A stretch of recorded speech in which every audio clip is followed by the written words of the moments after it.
Stay there. Truth is.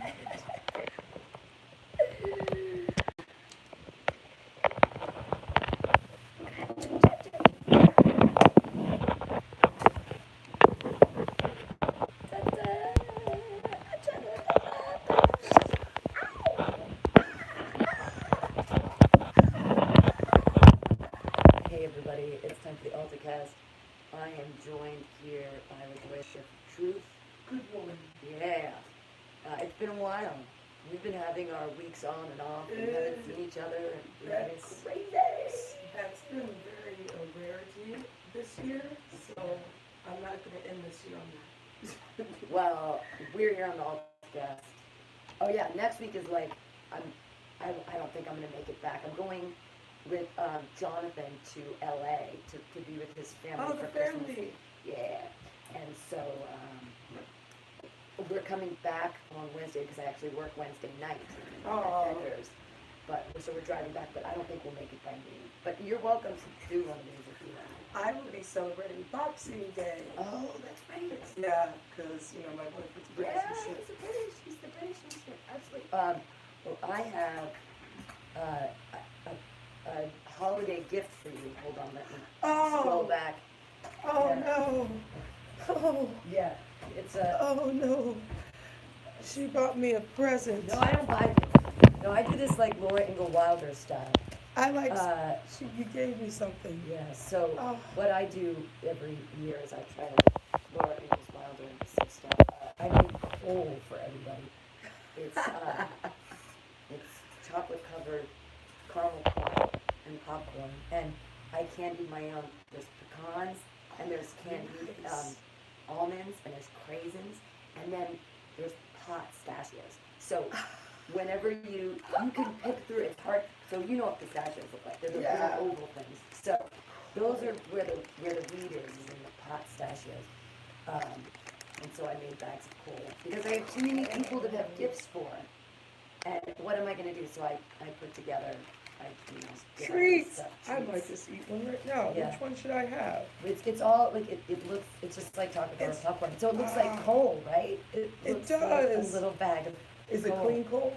I don't know. I don't know. Fracked. It's fracking. It's fracking. It's been fracked. I'm going to eat one right now. Thank you, pal. Oh, you're welcome. Thank so you. you have to tell me. Mm. You have to tell me what you think of it.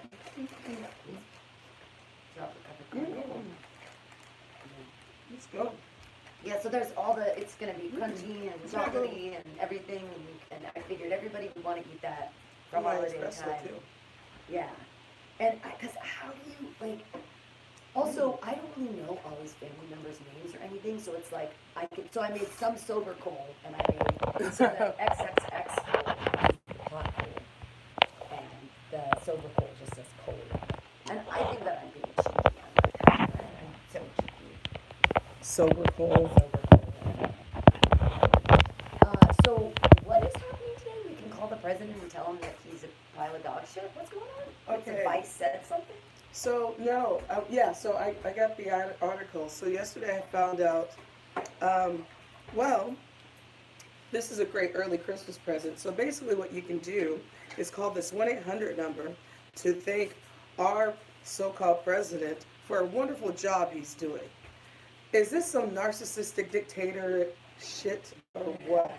I mean, how needy are you? You're so thirsty. So basically, he wants people to call, and it's basically a way for him to start campaigning for 2020.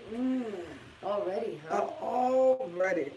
Oh. So yeah, so it's some weird shit. So basically, I called 5 times, and I cursed him out.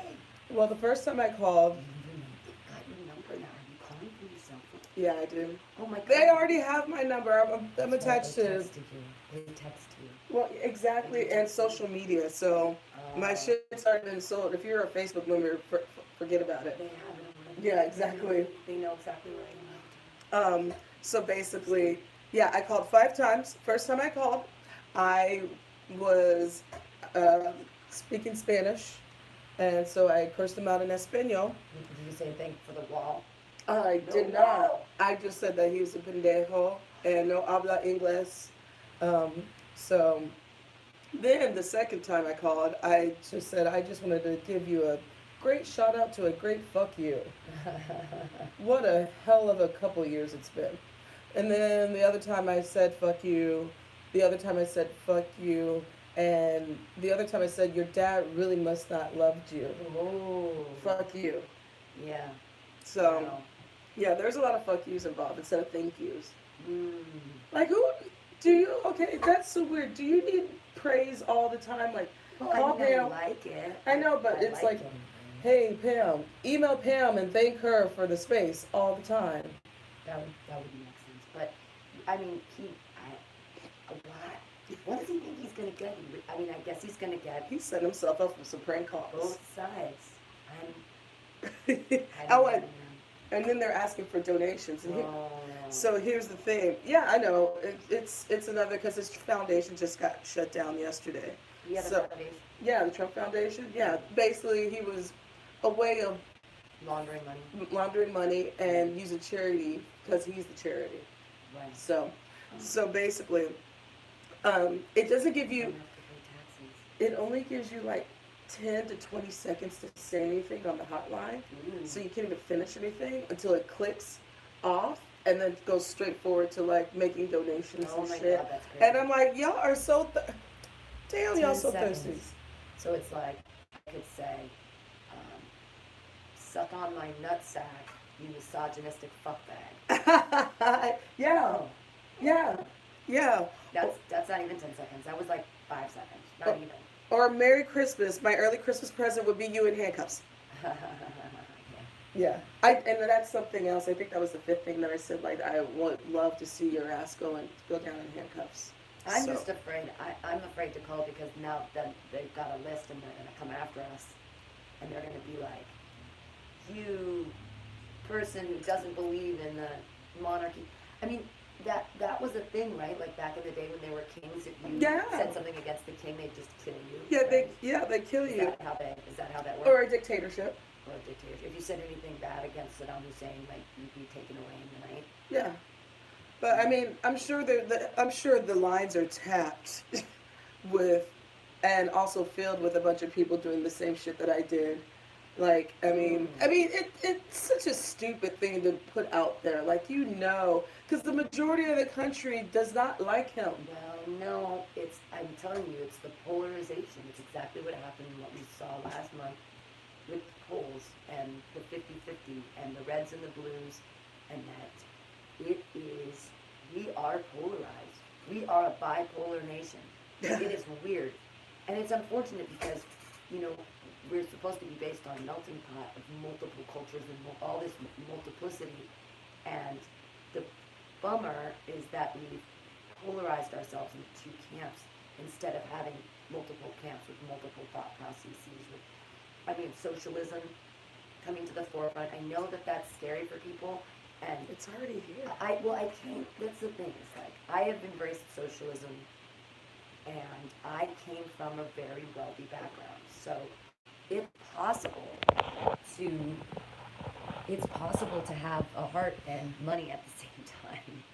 Take care of your brethren everywhere. I mean, I understand that I couldn't live my bizarre little socialist lifestyle in San Francisco without capitalism. Like that's the way it works. There's got to be a compassionate capitalism that exists, and I think that San Francisco is at the forefront of this idea of compassionate capitalism with the tax that will never be enforced because all the people with money are going to keep it in litigation for years and years and years.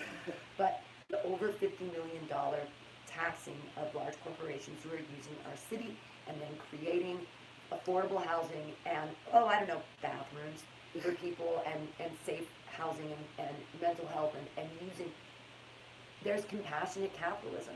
Hey, and Salesforce is on board. That's the one CEO. Yeah, that's the one CEO like, that we talked about.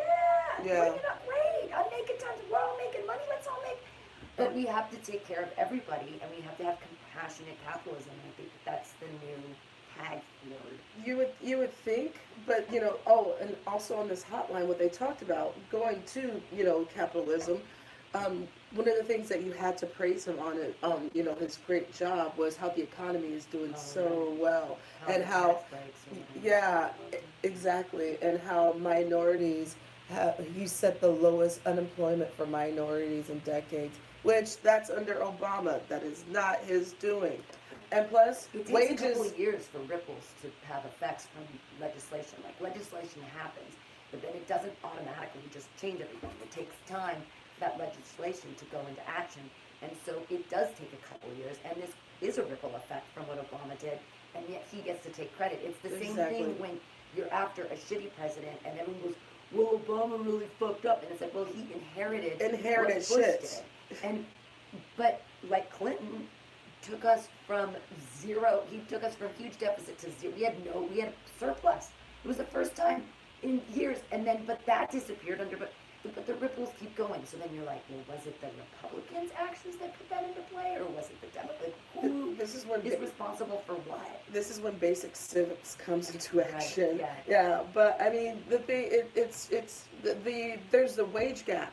Oh, huge rate. And that's the thing, yes, maybe. I don't think the unemployment rate is, I mean, I think it is low, but it doesn't matter when you're not getting paid shit. Yeah, It doesn't matter when you're working 2-3 jobs. Sure. When you do have teachers who have to moonlight as Uber drivers. I mean, that's an issue. Well, it's the same argument that I bring up all the time, especially in this city where the rents are just exorbitant. But I can either make over 42 or under 16, and my lifestyle is exactly the same.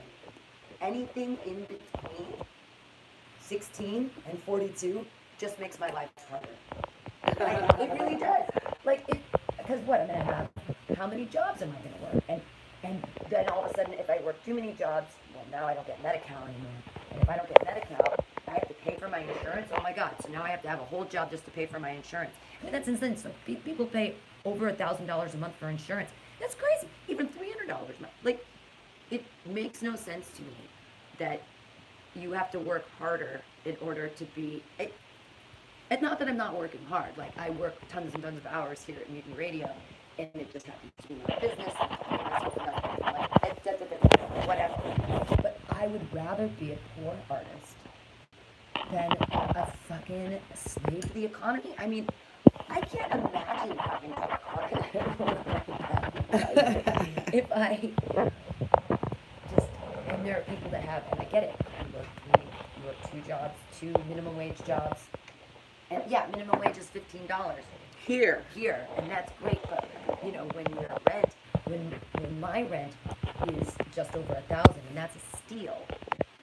That's the thing that's crazy, is that my rent's a steal. Anyone else, how does anyone else live in this city? Barely. It's insane to me. It's How the disparity between the haves and the have-nots. But as a compassionate capitalist, I thank compassionate capitalists here in San Francisco, because my job,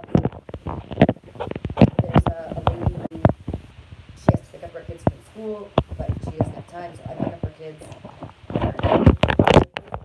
Her paying me because her job makes so much money, but then it also helps me so much because I'm like, I have this weird job. you get to pick them up. Yeah, it's this weird job. Like, what is, I mean, that's some nursery money. Yeah, exactly. Anyways. Trying to put that shit together. Well, it's, There you go. I don't know why my lens is so. yeah, it's all messy today. Yeah. Lenses, but it makes my wrinkles go away. It's like the Vaseline on the lens. Somebody just said that, and I'm like, really? That's how they used to soften it. Is the Vaseline on the lips. on the lens, yeah. I'm gonna try to dust this off. Watch with some saliva. If there's a new little stand around here somewhere, but it's a screw that you screw the bottom of your phone into it. It's a stand that you can stand up. I brought it from home. Aw. I don't know what it is. If anything, I don't know why this lens looks like this. Yeah, no, it's very sexy. It could be that's the camera. It's because of the plastic stuff. Hello, look at that. Is it the plastic stuff? I think so. Oh, god damn it. Here we are on the podcast, MutinyRadio.fm. I actually have no idea what's going on in the world news-wise. That's safe. Yeah, I just haven't been paying attention. I've been sitting at home making coal. Cold. And yeah, and I'm also making Christmas cards from old flyers. Is that smart? Yeah, cutting out the inside of the flyer. Tomorrow I'm gonna steal some instruction paper from a child. I'm gonna fold it and then I'm gonna put these 3D doves on them. Pretty soon because yeah, another child gave me a template. I was like, use that as a template. So I took the card and so I'm doing it Laura Ingalls Wilder style this year because I can't afford to do Gifts. this. Well, I mean, I can make gifts, but that's even more special than, like, that's the problem is that, so I'm in line picking up kids, right, at this private school, and all the parents are there, and there's lines, Prius is just down the street, but the parents line up, and then we give this guy the information, and he puts it in the computer, and then they send the kids out. Anyway, I hear them talking behind me as we're in line, because the school bell hasn't rung yet, and they're like, ugh, Christmas this year, am I right? And they're talking about, like, they already have everything, what do we get? And this one mom says to a different dad, well, my friend so-and-so has it all figured out. They trained them since they were babies that they get 4 gifts. Something to wear, something to read, something technological, and something food or something. I So think they that's get 4 awesome. gifts every year. That's all they get. That's it. They get trained. And then they're sitting in line going like, yeah, I remember when I was little, I got gifts at birthdays and Christmas, and that was it. And they're like, now my kids, what do they have everything. They have all the stuff. They have all the things. Like, how can I give them any more? And Christmas is they just want, and they want it, and they get it, and they got it. And they know how Amazon works. And I'm sitting here just going like, you fucked up rich fuckbags. Here we are all in line picking up your kids from a private school, and they have stop spoiling your children. You're ruining them. I will say this though, the 4 gifts compared the 4 to, gifts. I think that's pretty smart because 4 gifts is great. I was spoiled. I'm a spoiled only child, little brat, and I loved Christmas because my mom she shelled out the stuff for me. Though I did not get that play kitchen, that little Tyke's play kitchen I always wanted. I still want one, but I had one. I didn't like it because I sucked at it. Oh, I love that easy bake oven. I used to make little cakes for all my animals for their birthdays, but I'd make like meat cakes or fish cakes, like fish cakes for the cat and meat cakes for the dog. See, this is why you bake now. Oh yeah, I was baking. I mean, and that's not even baking. Well, that's a lot of sugar work because I did do all the nuts individually. So the pecans are in maple brown sugar, crispy glaze, and then the almonds are done with more like butter and cinnamon, and then the pistachios are made with vanilla, like a vanilla sugar. And so those are I spent a lot of time on the nuts. And then it was just the popcorn and mixing it together and then melting the chocolate and mixing with the craisins and stuff. So it was just this is the funny part is I cleaned my whole house this weekend so that I would have room to be able to do this. Like I moved a bunch of things around and I threw away so much garbage. Like I really dusted it and I made all these really big open spaces because I knew I was going to need. I mean, I made 36 bags of this stuff, 12 sober, 24 hot bags, cold. And each one of them is as big as the one. So, I mean, it was a lot of product. And I just spent all day yesterday just doing it, just getting it done, just going, just powering through, just doing that. Susie Homemaker. Ooh, yeah. And the thing is, I used to do this back in the day when I was Martha Stewart on crack with like my house. But in my kitchen, in San Diego, my kitchen was so big. And I had this huge, I had so much table space and so much like counter space and so much, I had a bar space. I had so much space. Did you have an island? No, because I had a bar. Okay, yeah. And there was so much counter space. It was like, I had like a 360 like counter space around the kitchen. Nice. That was a great house. That's a great house to cook in. Yeah, I mean, I could make a turducken. I mean, when I was making a turducken, I could actually put all the meats out. Now it's so tough, but now it's not because I just cleaned my fucking house. You know what? I was so proud of myself. But the good thing is, when you come back from Christmas, there's nothing better to come back home to than a clean home. Oh, yeah. Yeah, This is the maybe the third or fourth time I've moved my furniture, and I've lived there for 10 years. And so whenever feels brand new, doesn't it it? feels, I love that. and it's so funny because now I've been living there for 10 years, and I'm like, this is the, how did I never think of putting it together this way? Like, how did I not think of putting it together this way? Like, this is great. I've been living here for 10 years, and just now I go, well, if I put the bookcase in the, what? Like, I put the book, anyways. I just Everything has moved changed. in. Yeah, it feels so, and the cat is so happy. He's like, oh my God, I have all these. He's like, I have all these cat spaces. My world is new. He's like, where did we move into? The cat is so happy. There's so much more space for the cat, and he can run and jump around. And yeah, it's really, it's like, oof. And I gave Jonathan so much space, like, because I moved things around, I gave him another drawer and another part of the closet and another part of this bookshelf. He's got a bunch of space to put clothes. So I'm like also making space for him to like really sort of move into the place. Oh. Well, not that he's, I mean, I'm just leaving him so he doesn't feel like He he's needs got space. bags. Yeah. He doesn't have to live out of bags. Like, he can put things away. Things can go in a home, and he gets to have it. But, I mean, our 6th anniversary is coming up next week, so. Oh, that's right, Christmas. Christmas. Yeah, mine is New Year's Eve, 7 years. Oh, you're doing 6, I'm doing 7. Oh, I still ain't got a ring on it. No, I know. Well, I don't even, we know. I don't know how I feel. I'm starting to lean toward that way. Ew, no. Well, weddings are a great party. Honestly, the only reason to get married is if you're going to buy a house To get a together. divorce? There's the tax breaks. The tax breaks are fantastic if you're going to have a house. And the beauty of once you're married and you own a house is that one of you runs a business out of the home. Like, even if it's just fucking our barn or some bullshit, or whatever. Not that either of those things are bullshit, but you can run a business out of your home, and then you can write off the taxes on the square footage of the room. So not only do you get to write off the property taxes, but then also you can really. The only reason to get married is if one of you has money and one of you doesn't, and one of you doesn't want to pay taxes. If he has money and he's been paying taxes, he can pick you up as a marriage and as a dependent, and then you start a business in the home, and then you get to write off everything on taxes, and then you get to buy things and take a loss on your taxes, like new computers for the business, and even a car for the business. For the business. Or whatever, and then that's a write-off, and then if you're together, then he gets money back from taxes, you see. So it's like you get free shit. This is pretty okay. If you're married.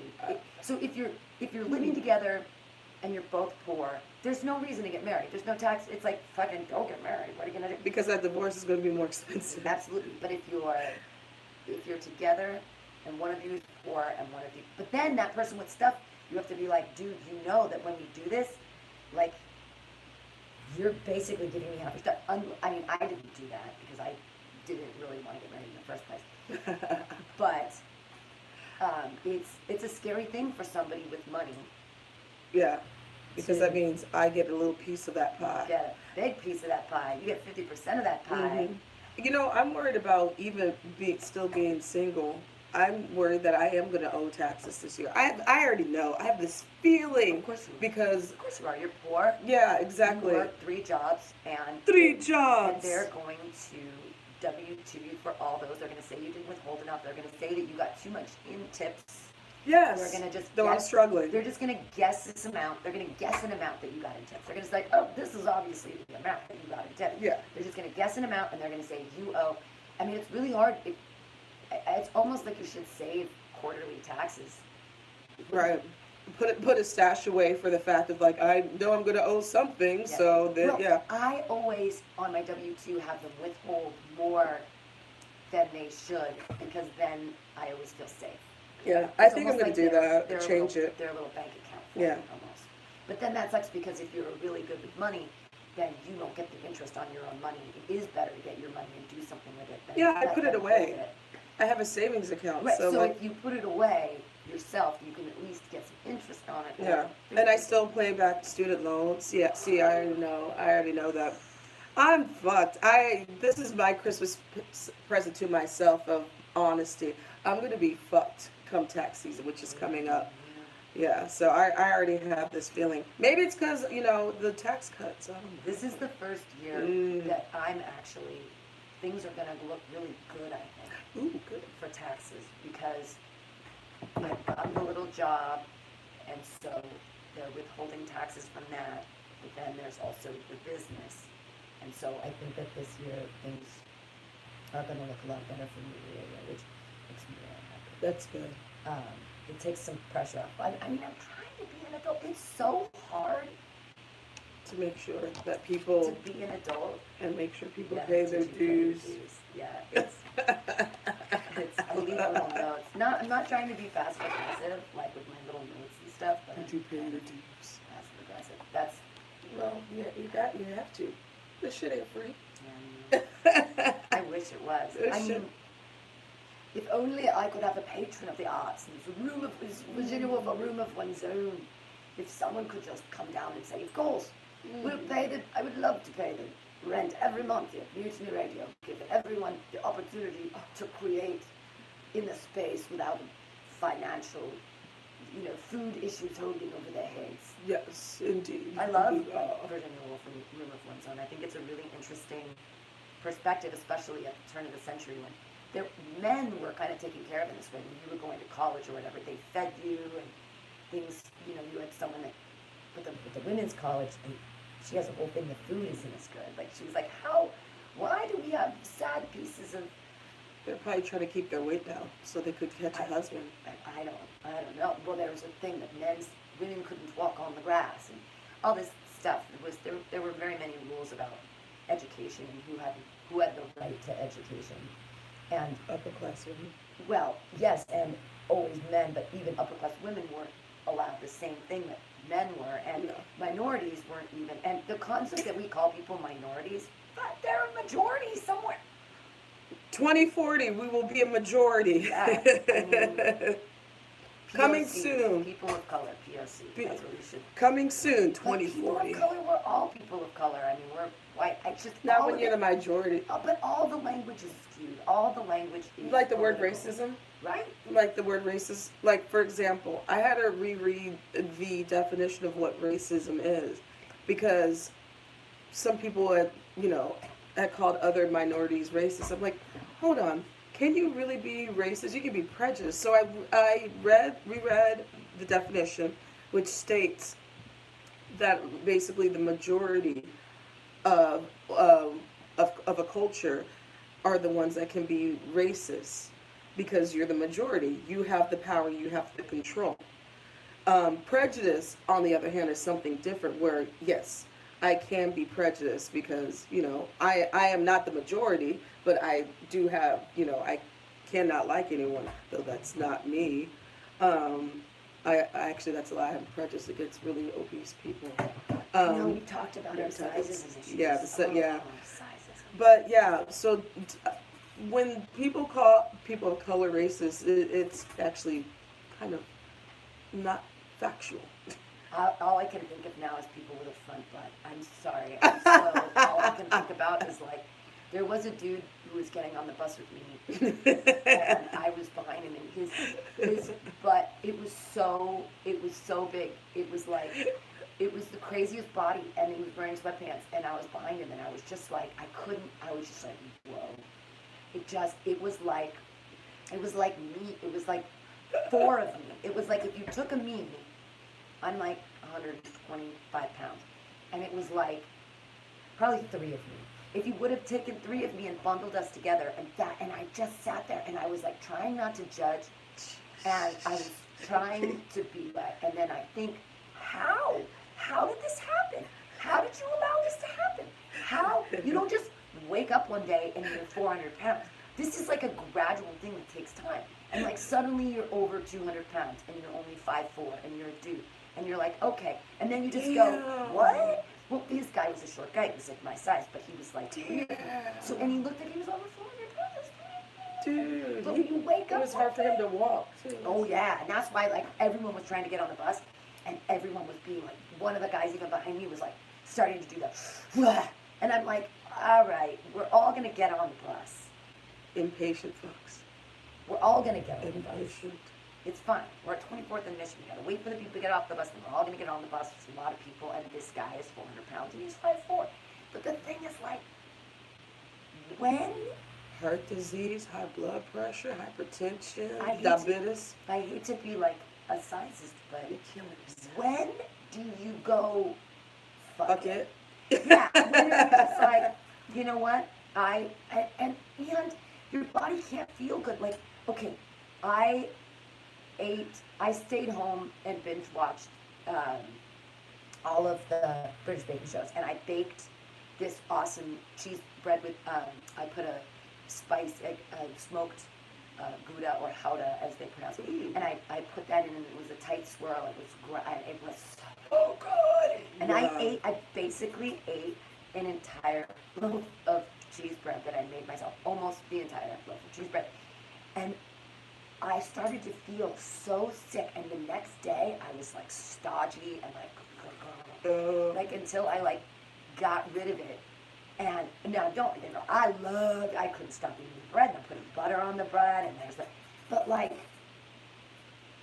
Your gluttony every monster. right? Back But to you. how many, like, you do that every day, bro? Like, Dude, after a night of drinking, I feel like shit, which is empty calories, and that's not good for me. And that's with the same with food. Like, if I eat a bunch of bad food, the next day I'm like, ooh, I'm sluggish. I don't feel good about myself. yeah. And I'm just like, I don't want to do this again. I start Though- doing yoga at that point. If I start feeling like that, then I like start stretching and doing like poses and like move my body and like trying to like kind of some sit-ups or something. Like, oh, test my. I definitely go running or something, or like, let me, my old self would just get it out. Yeah, nice. But yeah, but no, I asked the same question, like, how do you not put on a pair of pants and realize they're tight, and you're like, oh shit, maybe there's something I should do, like stop eating this shit, Wow. or do things in moderation. But I mean, that's just like a drug addict too. I can't tell someone, a heroin addict, like, hey, maybe you should do that heroin in moderation. Now, here's the thing too, is that I have one good friend who's abnormally large, and I've never seen him eat. That's the He weird eats thing. he eats in the dark. I don't know. I've never seen. Yeah, those are the closet eaters. He's huge, and I'm like, He binges alone. well, and that's the thing is like, when do we set up these unhealthy eating patterns and why?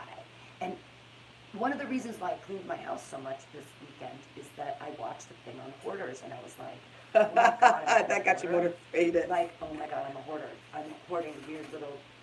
Anyways, I'm not a hoarder, but because I cleaned everything up. But we've created these diseases in our culture because we have so much excess. We have 33% of our population is morbidly obese, And then, and that is because we have so much excess. There are people who have, and even in our own country, there are people with nothing. Yeah. And yet we still have not only obesity as an epidemic, but hoarding is growing. And so it's like we have the haves and the have-nots, and even some people have to have so much that it's a disease. it becomes, Like, materialism having becomes, to have? yeah. Well, speaking It's a of, disease? going back to the thing about what you're talking about with obesity, so 45 just recently cut the healthy lunch program No. that Michelle I Obama. know. Yeah, exactly. What do you say? Oh, school lunches taste good again. Yeah, No, yeah, let the kids have the fries. yeah. So Let them eat like, their fries. there's not a sodium count anymore like she had.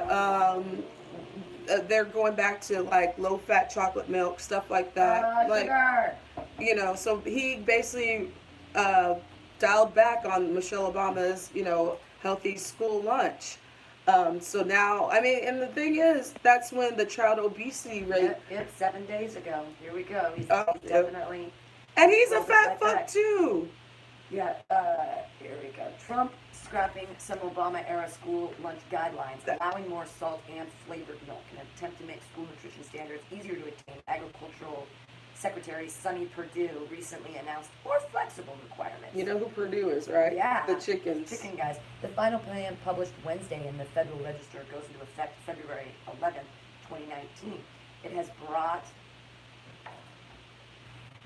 It has brought cheers and jeers from school nutritionists and watchdog groups alike.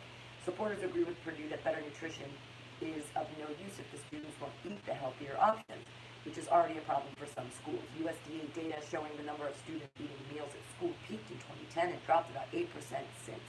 In 2010, 5.2 million students ate school lunch, but by 2017 it was 4.8 million. Opponents of the changes argue that instead of scrapping the guidelines set in 2010, it would be better to stick with them and let children become accustomed to more nutritious foods. Most school systems had already met or were very close to meeting the sodium restriction by the deadline previously set, and many are using technology to figure out what the kids want to eat and making healthy adjustments based on feedback. Kids don't want to eat healthy. Now, kids want to eat pizza and crap. Yeah. Opponents have called the rollback another attempt by President Donald Trump to undo gains that were made by the Obama administration. The stricter guidelines were part of the former First Lady Michelle Obama's Healthier, Hunger-Free Kids Act, which Congress passed in 2010. On May 1st, 2017, press release against impending changes. The headline proclaimed AG Secretary Purdue moves to make school meals great again. Public comment on the changes were overwhelmingly in favor, with most categories seeing less than 1% opposition. Most notable changes are allowing flavored low-fat milk to children in school meal programs and participants aged 6 and older in the special milk program for children and the child and adult care food program, requiring that only half, instead of all, of the weekly grains in the school lunch breakfast menu be whole grain rich, permitting more white flour and other refined grains, and providing more time to reduce sodium levels in school meals. Purdue said these common sense flexibilities provide excellent customer service to our local school nutrition professionals while giving children the world-class food service they deserve. And nuggets. Just kidding. But you're on point. Yeah, so This basically is they just ruled killing that. kids. Right, I mean, that's a bummer. So, whole grains. Okay, a kid doesn't know the difference between, you know who knows the difference between whole grains and white bread? The people paying for it. You rich fucks keep wanting to get richer off school lunches, off children's nutrition. Getting them you want sick. Cheaper ingredients? Cheaper? Really? Oh, I'm so surprised because it's so much more difficult to find things that have less sodium, and it's so much more difficult to use whole grains, and it's so much more difficult to use organic things. Yeah, of course it is. But they're children. What? Let's give them all corn syrup. Let's just give them corn syrup. Why do we put corn syrup in the milk? Why do we do that? Is there corn syrup in the milk, in the chocolate milk? I don't know. Is it real sugar? It's chocolate. It's probably corn syrup too. Let's just put corn syrup in everything because it's easier. Yeah, fuck yeah, it's easier. But chicken nugget manufacturing Secretary of Agriculture, what kind of conflict of he's Purdue. Of course he's like, yeah, sodium chicken nuggets. Yeah, so I get some, So I can provide all the chicken nuggets, all the chicken parts and goo and stuff, and the byproducts. Yeah, of course you want all the chicken byproducts. Is this not a conflict of interest? It is a conflict of interest, and on top of that, not only does it affect their health, but it affects them how they're able to basically learn in school. Your food as a young child means a lot of things, and they need the healthy nutrition. That is why Michelle Obama, because the obesity rate for children was going up before she started. So making kids work out and stuff. Exactly, and now this fat programs being taken away. Yeah, this fat fuck wants these kids to be other fat fucks that'll be even unhealthier. They're showing kids with a breakfast here. This is a healthy school lunch. There's a funnel cake with powdered sugar on it. Oh God! This one girl has 2 fruit cups, which are just packed with sugar, and chocolate milk. The other little boy next to her has a whoopie pie, so a chocolate cookie with marshmallow filling and chocolate milk and a funnel cake, and that is an acceptable school lunch or school breakfast. Just sugar. Just sugar. We can't just give them sugar. Children love sugar.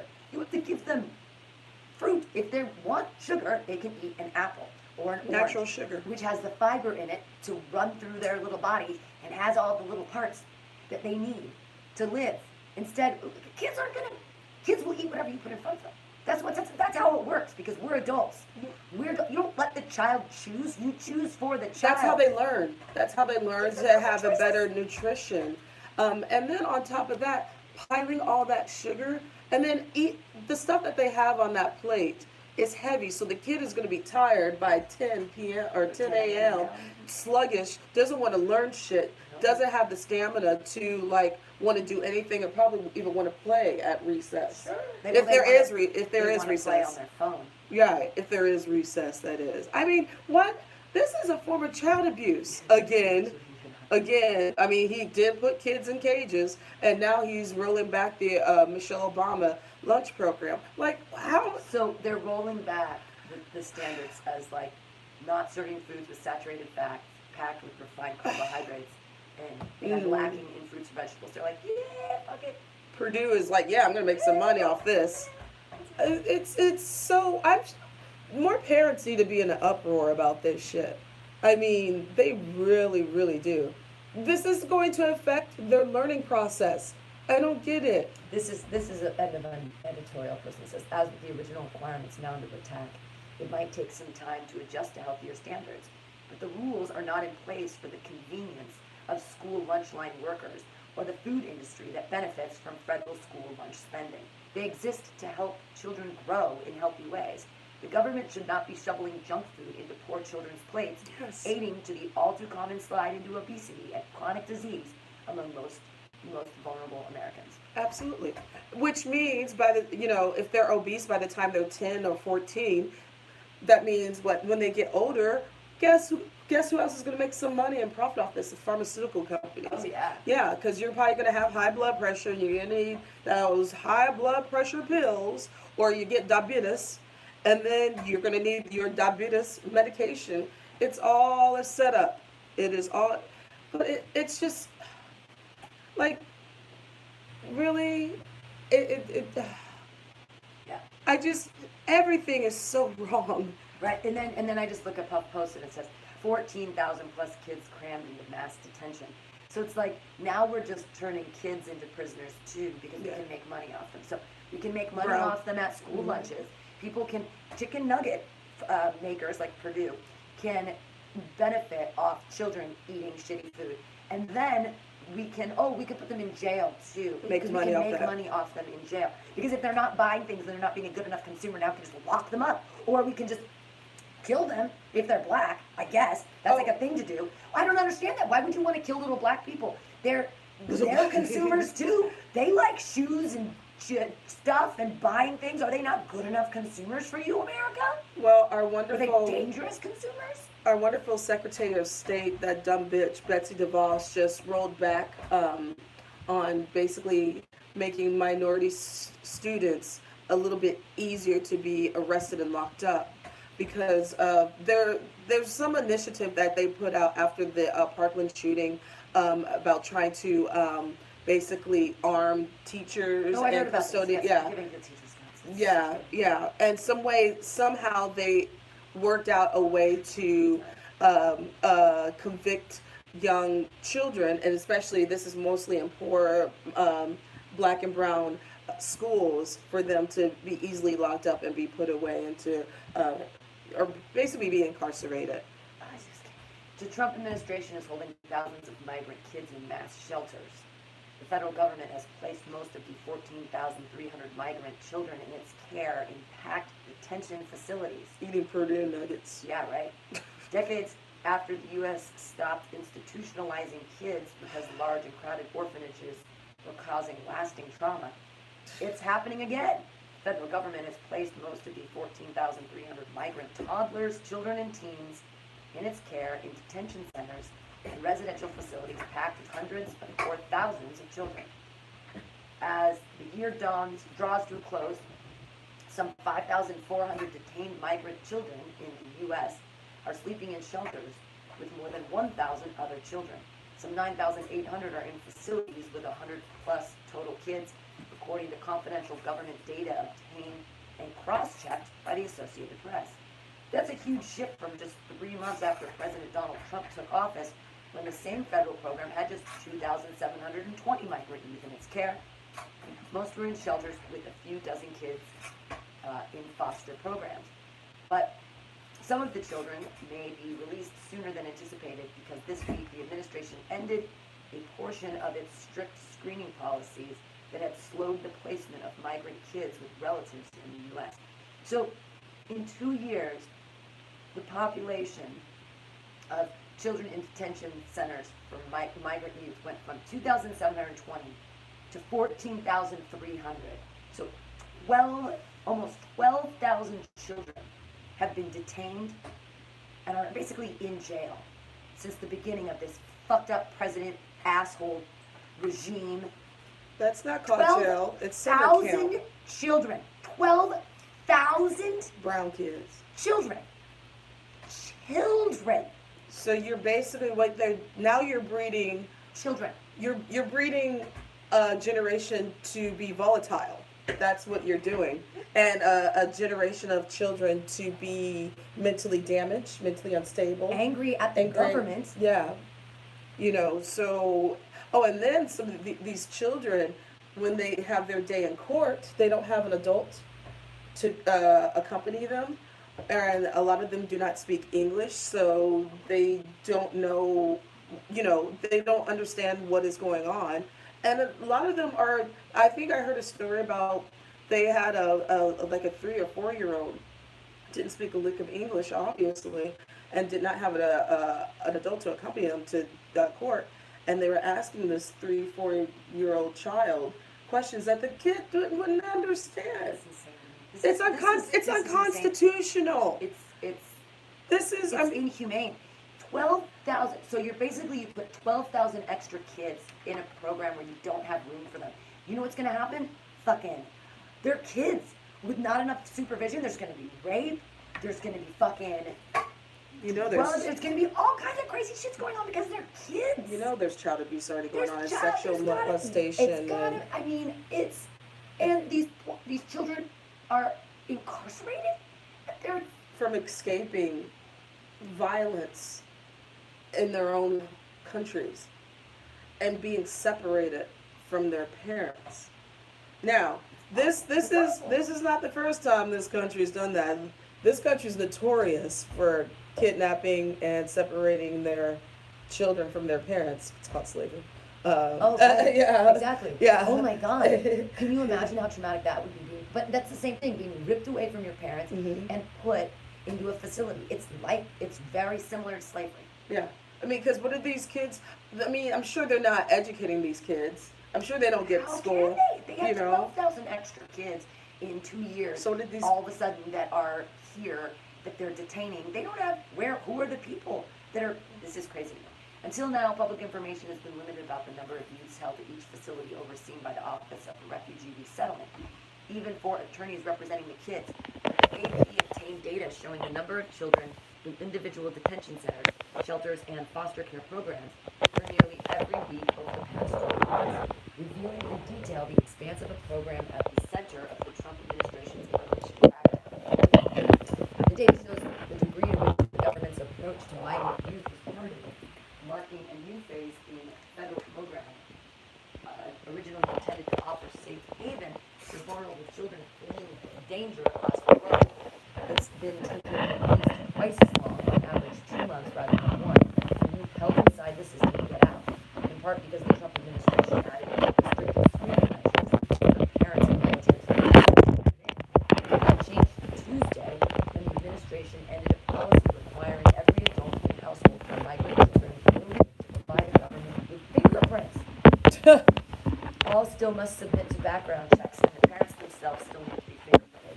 Nonetheless, officials say they can now process some children more rapidly, and short shelter stays that have dragged on for so long, kids sometimes wonder if their parents have abandoned them for good. That's Now, terrible. the problem with fingerprinting everyone in the home is that there are people that might be illegal, and they're like, we can't be fingerprinted. They're going to come find ISIS. Is going to come. So, trying to get your kid back can get other people incarcerated, which is insane. It's a pain we'll never get through, said Cecilia Ramirez. A Salvadorian son Omar was taken from him and apprehended. When they were apprehended in June under the administration's zero tolerance policy, which led to nearly 3,000 children being separated from their families. Omar feared his father had given up on him during the 5 months he spent in the Southwest Key shelter in Brownsville, Texas, with dozens of kids.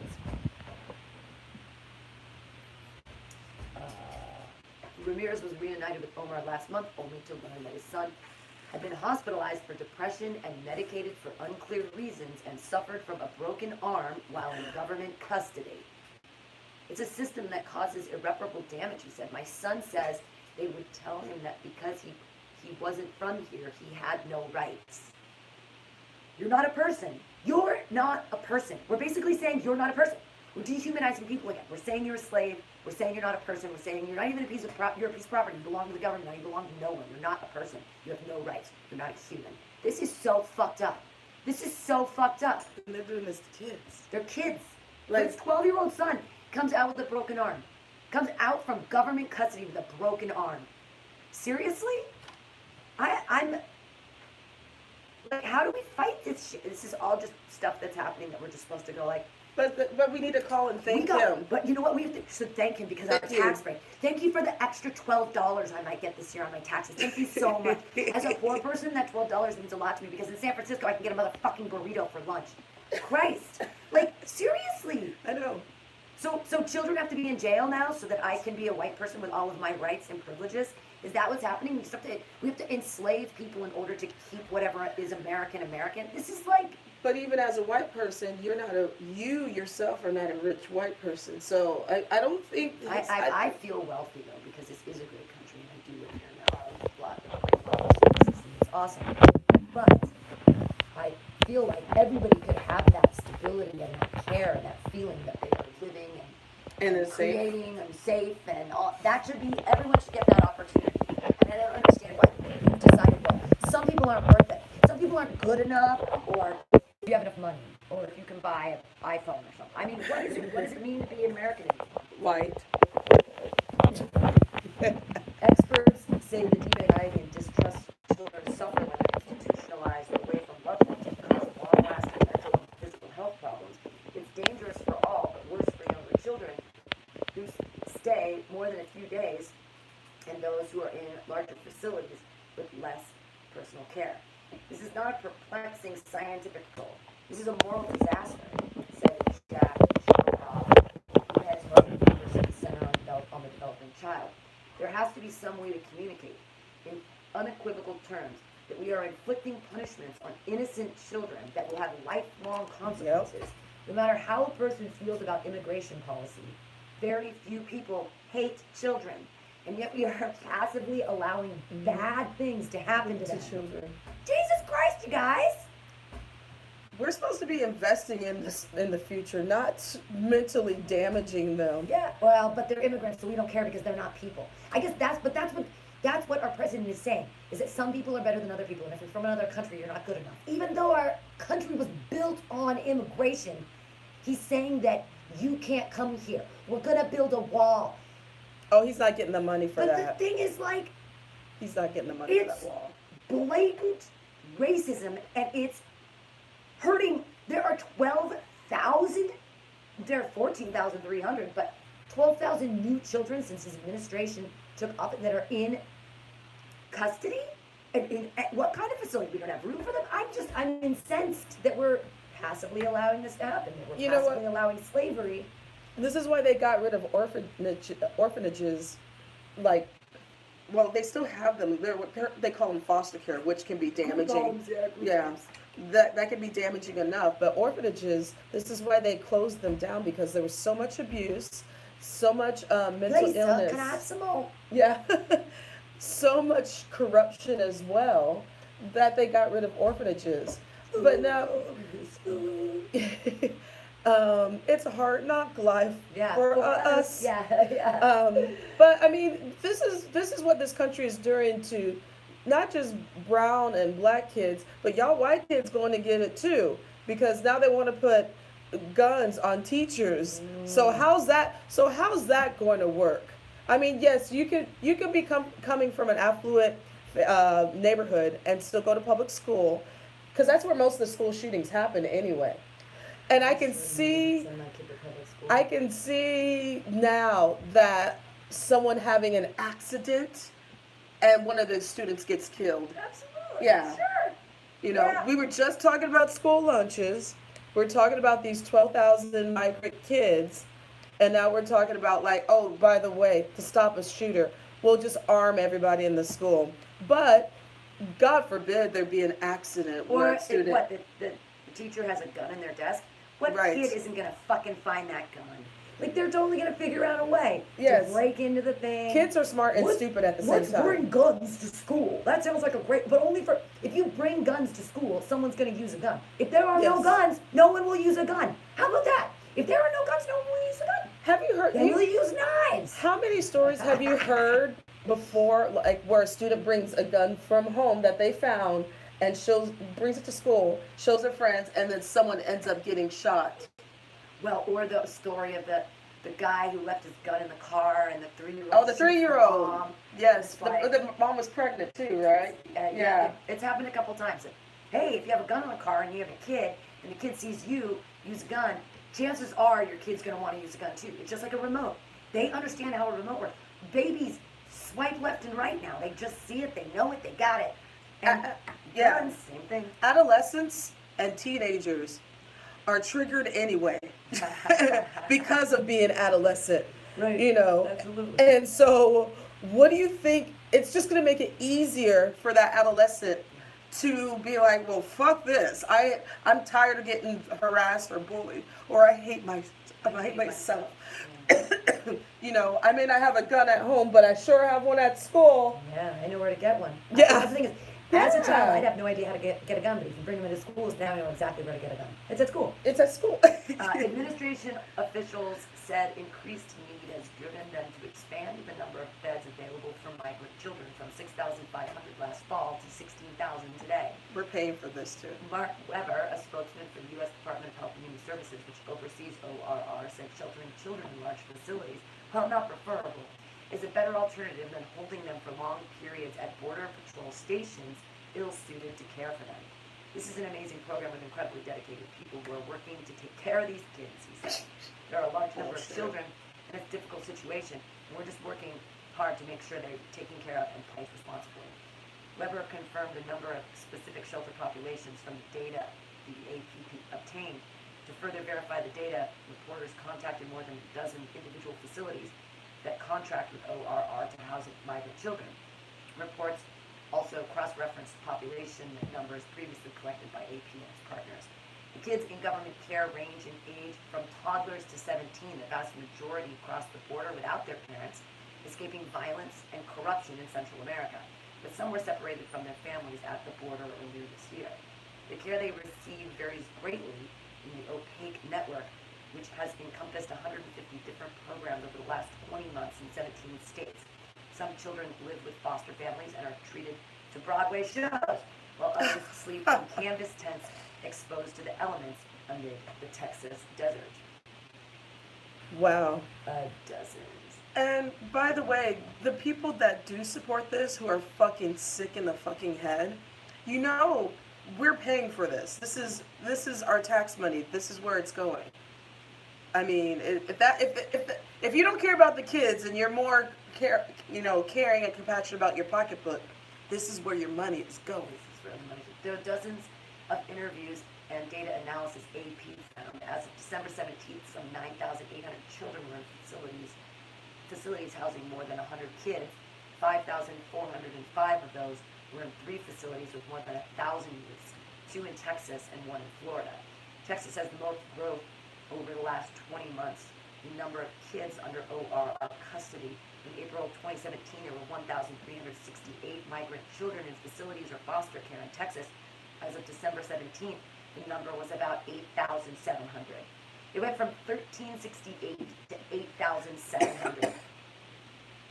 That's from April to December. So in 7 months,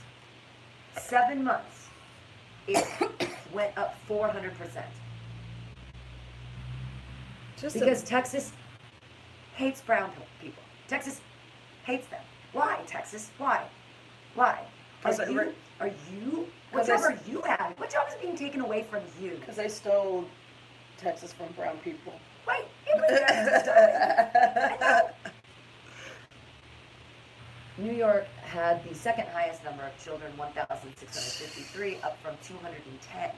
210 to 1,653. 1,653. That's pitiful. Cayuga centers grew from about 40 kids to close to 900, all are in foster homes. The 5 largest providers in order are Austin, Texas-based Southwest Key, San Antonio-based BCFS Health and Human Services, Comprehension Health Services, Inc., based in Cape Canaveral, Florida, Cayuga Center in Auburn, New York, and Chicago-based Heartland Alliance. Together they have about 11,600 children. The majority of them. Or more than 80% of the 14,314 migrant youth in ORR custody as of December 17th. The states with children in care are Arizona, California, Connecticut, Florida, Illinois, Kansas, Massachusetts, Maryland, Michigan, New Jersey, New York, Oregon, Pennsylvania, South Carolina, Texas, Virginia, and Washington A lot State. of the states. Kids continue to enter the system through dozens of care providers and have been sued or disciplined before for mistreating children in their care. Now litigation is piling up as attorneys fight to get migrant children released. You know, they keep talking about this gang MS-13 and all that, you know, which is a real gang, but it's also a scare tactic to scare people about immigration. What they're doing now is breeding volatile kids that can, you know, once they become a little bit older, they could start having volatile behavior. Because their circumstances are so dysfunctional because of what we are doing. Yeah, absolutely. America being the parent. Okay, so that's the crazy thing. We're talking about April until December. Okay, April to December. It's not a very long time. And to have that many children, like... That's... like, these kids are not going to have a Christmas. Oh, no. There's no Christmas. Yeah. But you know, the Republican Party always likes to talk and defend the children, like, oh, what about the kids, you know? Or porn is bad for children. Well, And this is a, well, I mean, yeah, I know. I know that. But they talk, you know, or don't you find it's just ironic that it's hypocrisy. It's the hypocrisy that they love guns, but they're so moral. Like, this is morality for them. Right. This is, you know, we want to, they're you know, they want to keep the family unit together, but you're tearing families apart, or you know, I don't know. I think the abortion, you know. I think that the children thing is just a byproduct of really fucking with the parents right now. Like, that's the problem is It that is. the ICE and all that stuff has gone after the parents, and so the children have been left behind. Punished. And the children are being punished, yeah. And I mean that's fucking I wanna sick. see if this is. That is. Oh, I just ruined everything. No, it's okay. I just I can't need to get a see. stand. I just can't see what this is. It's It would moving. say. I'm afraid it's going to be sweet. And usually it says Steve. I'm so blind now. I just can't read.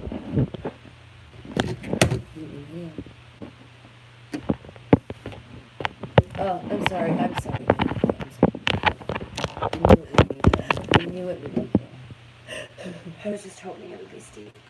I was just hoping that looked on Facebook would give us a call. But he's so busy. He works so hard now, so.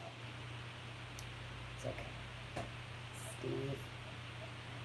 This is Steve. Oh, that was loud. That sounded like a So guitar. what are you doing? What are you doing for Christmas next week? I am actually inviting some people over. I was going to invite you, but you are going down south, which is going to be great. At least you're going out of town. That's something I wish I would have done. But We're driving though. It's gonna be a bummer. well, I mean, at least you'll still be able to get out of the city. That'll be nice. But yeah, I'm going to be cooking.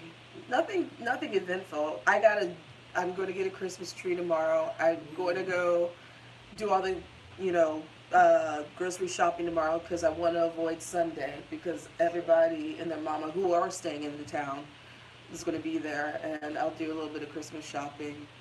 I'm not looking forward to it. I think this is going to be a lame Christmas compared to last year. Last year was a blast.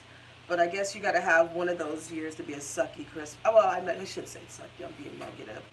But, next year I'm going to do it big. I'm going to go someplace, probably back to England. Yeah, we're going down south because some of Jonathan's family has a little dementia and is starting to come on board a little bit. So it's best to spend time with the people before they. That's healthy. Yeah, yeah. But I'm like, yeah, I'm gonna hang out. It's gonna be fun. Last year they gave me no, they didn't know, but they gave me the Gucci Mane biography. It was so funny. I didn't even know who that guy was, but now I do. Oh, it must be good. It was great. It was good. It was good. It was a really interesting autobiography that obviously he didn't really write. Yeah. He had a lot of help. Gucci Man. Gucci Mane. Yeah. But it was really interesting to learn about the Atlanta rap scene. I didn't know about that. That's very interesting. His parents would give you that book. Yeah, well, it was the brother, the brother. sister. It's so confusing. I don't know who anybody is. I will should know learn. this year. I should learn. You got to learn this year. I know. You're bringing them coal. I'm bringing them coal. You're bringing them coal. It's gonna be. It should be a lot of fun. I mean, I'll get to spend time with them. So that's good. What about New Year's? I am. It's a Monday, so I'm gonna do joke workshop, and then there's gonna be a show here from 10 to midnight that Mike's people must put together. I'm gonna be on it early because I gotta get home. I'm actually babysitting on New Year's Day from 10 a.m. until the following day. I'm gonna. Oh, the parents are having a night out. Yeah. So that's the thing in San Francisco. All the amateurs go out on New Year's Eve, and all the people, bridge and tunnel people come in and puke on their shoes. But I'm working the bar the that next night. day is the day. That's when you New go Year's out. Day is when brass tacks happens and everybody goes and dance, and it's like no one knows where it's going to be. You've got to get the text and then the other text. I've tried to get it before and I couldn't find it, but like everyone finds it and I want to go in and there. it's you dance, and so every year I babysit so that parents can go have fun and do whatever they want to do on that drugs. day. And yeah, but I'll take care of the kids. This year's going to be really fun. I'm with a group of I think 5 or 6 kids because all their parents are friends. And I'm going to bring my little house cookbook because I've gotten one of my little girls Little House on the Prairie, and I freaking love those books. And she's 8 and she's trying to read. She's like, "This is so good." I'm like, I know. So I let her borrow Little House in the Woods and get it. And showed her here's where those books are. Little House on the Prairie. Laura England. But I'm gonna bring them my cookbook. We're gonna like make some stuff the way they did in the old timey days. So I'm so into the old timey stuff. I love looking at old pictures of San Francisco.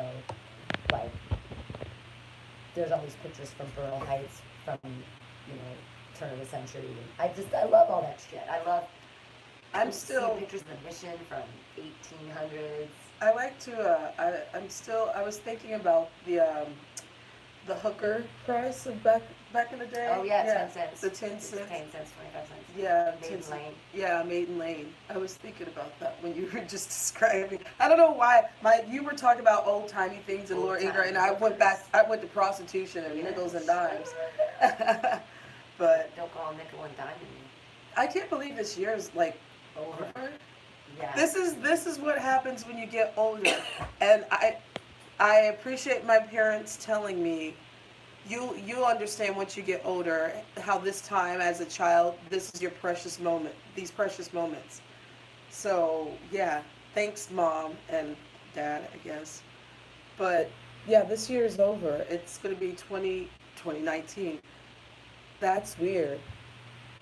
Huh. Yeah, 2019 is a hard year to conceptualize. But I actually, this year was just, I have nothing exciting to say. It was still better than 2016, that's for sure. But What happened in 2017? Just 2016 was bad, 2018 was bad, 2017 was fine. I barely even remember 2017 was just one of those other years where it's just nothing exciting. I don't like for the past couple years. I'm just like, okay, 20, really 20 I know think what's I going think 2016 was just the year that I'm like, this year's bad. This is just shit. But 2017 and 2018 are the years where it's just like, well, I guess this is life for right on. I now. don't even remember 2017 You don't? really. Barely. I'm trying to remember specific things from not this year, but last year. Uh, you went to the dermatology thing in 2017. I do recall that. I can't, isn't that funny? I can't remember. We were on the AltaCast. Yeah, we did, we're doing that. I mean, Yeah, I guess I was doing that's Fantastics every Friday. yeah. I can't remember. Let's see. 2017. I can't believe that 2018 is almost over. That is so crazy. It just went. Yeah, it went by quick. Maybe the universe is sparing us because maybe we will get a 2019 present of the administration going down in flames. It'd be fun. Maybe I'd get some Or marshmallows. something. Like, I want I'd something roast marshmallows tragic to by- happen to one of these people. Yeah. I want to roast marshmallows by the bonfire of their demise. Some s'mores. Yeah. Some s'mores. Some I s'mores. think Napalm. this is why you can't remember 2017 because it was just one of those like, I guess we're gonna suffer through this, and then it just went by. I guess I just can't even remember. Like I can even remember things from like the early '90s and remember certain things about a year that I liked, or even in the 2000s I can remember things like I knew 2004 sucked, 2005 sucked, 2007 sucked. I can't remember. I just can't remember anything anymore. Maybe it's because I'm just. I don't know. But do you remember like if you had a good year or something that was really monumental? Like, do you have a favorite year? I have a favorite year. I have a favorite year, a couple of years. I don't know. I just try not to judge the years, I guess. I don't know. I just have so much trouble, like, with that things. I don't remember any bad things or any good things. I just don't even. Things are fine, I guess. I don't know.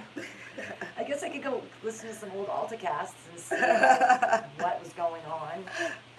Like, it's a pretty good demarcation of like how. Oh, I know in 2017, the ABC thing.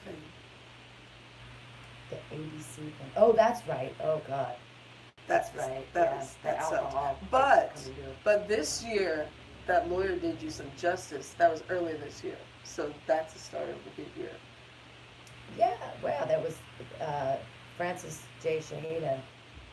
Shouts out. Oh. Fists in the air, buddy, our buddy. If you, or johnstrausslaw.com, if you guys need lawyers, got a couple lawyer buddies who've helped us out here at Meet Ureta, so go check them out, Francis J. Shaheda. If you have any personal injury things, he's the man. But he also did my ABC case, so thank you. And that was the best of worst scenarios. I did get to do 10 minutes in front of the DA, so.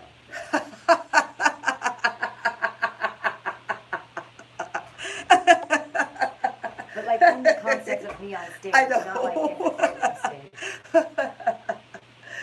Oh my gosh. Yeah, maybe 2019. 2019 is an odd year. I have this thing about odd years, odd numbers. I don't like them. I like my even numbers, but even numbers haven't been doing me justice within the past 4 to 5 years.